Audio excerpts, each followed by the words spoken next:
Hey everybody, so today I want to talk about this article I found, why I don't identify as being a feminist. And I was reading this article and it's pretty stereotypical. Women are no longer oppressed. No one believes that women does not need equal political rights, with the exception of third world countries. Women are completely free as men are in the whole of the Western world. And in anyways, it's trending more like that people are more supportive of legislative actions that could actually penalize men. So like affirmative action and corporations discrimination against men in hiring and also college. There's all sorts of things like that. But uh, that I don't think that men need some sort of counter to feminism. Be just that if feminism just went away. It's a terrible ideology. The biggest issue with feminism is you can't take it away from Marxism. They're inextricably linked as they go hand in hand. Marxism believes in class conflict, and feminism believes in gender conflict. However, this gender conflict just kind of went away right around the 1960s. Then all of a sudden, feminism lacked a purpose. So what they've been trying to do since then is they've been trying to add more and more minorities um, into the so-called feminist sphere. This is the intersectional feminism, and this has essentially turned feminism into an all-inclusive ideology that has Marxist economics and a sort of feminist tinge to it. Essentially, what it's turned into. You can't mm, have one without the other now, because I want to see how many Marxists are an actual feminist. Because when I went to the socialist conference, they were all, I'm an anarcho-feminist, or I'm a libertarian socialist. And those are really um, moronic. I mean, they don't make any sense to be an anarcho-feminist. Anarchy doesn't have anything to do with equality. That's the first thing they need to realize. Okay, and this led me to the concept of fourth wave feminism, because essentially they think that feminism comes in waves of popularity, which is probably true, but I don't think it's been declining in popularity for a long time. Feminism is on the downtrend, and they're becoming more and more vitriolic as the days go by, and now they're calling for a fourth wave of feminism, which is sort of like cyber feminism, essentially what it's gone to.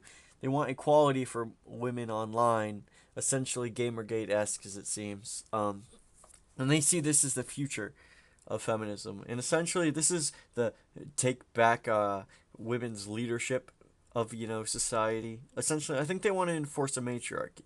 I think that's the inevitable goal of feminism, because they always need sort of like the boogeyman in the white heterosexual straight male is essentially what it is. Um, and they always need to keep demonizing them, and they keep having to come up with smaller and smaller issues is the biggest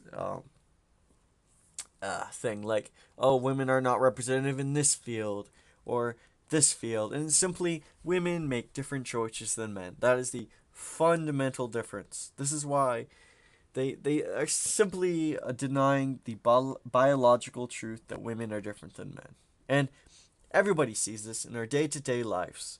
Some are social construct, but the vast majority of this is biologically driven. And yes, social constructs can be biologically driven. That's essentially what it all is. That doesn't mean social constructs are bad or good.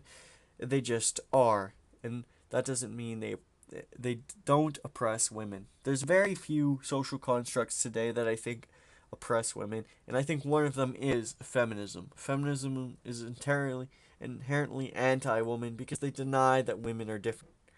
That's simply the case. Why would they? I also don't understand, why do they always want them to be more like men when they think men are the problem? That's essentially what it comes down to. Because why should women make as much as men or work in the same jobs as men? Like, to be honest, if men are so bad, I don't understand. Feminism seems like an cognitive dissonance at its best.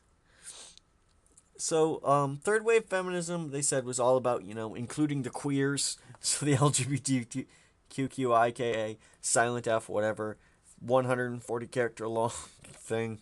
as much as they can fit on uh,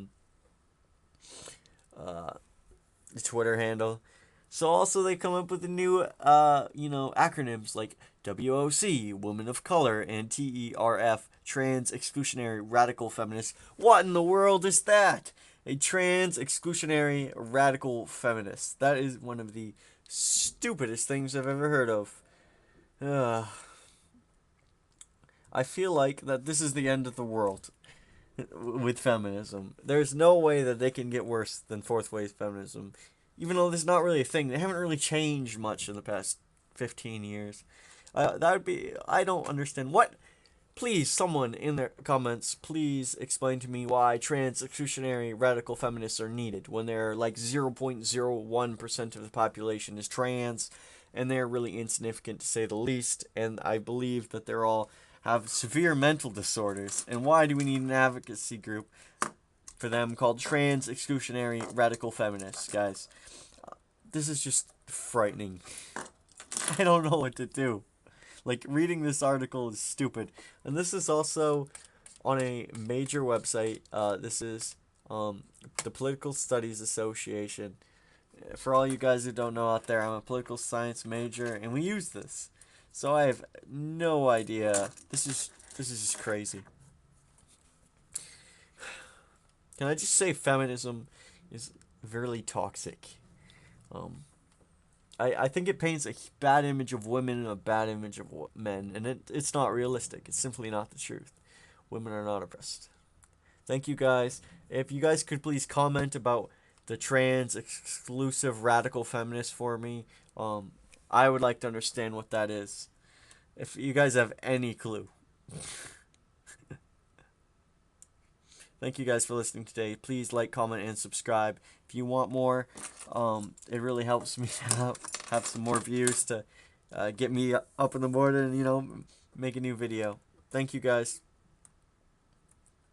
Have a great day.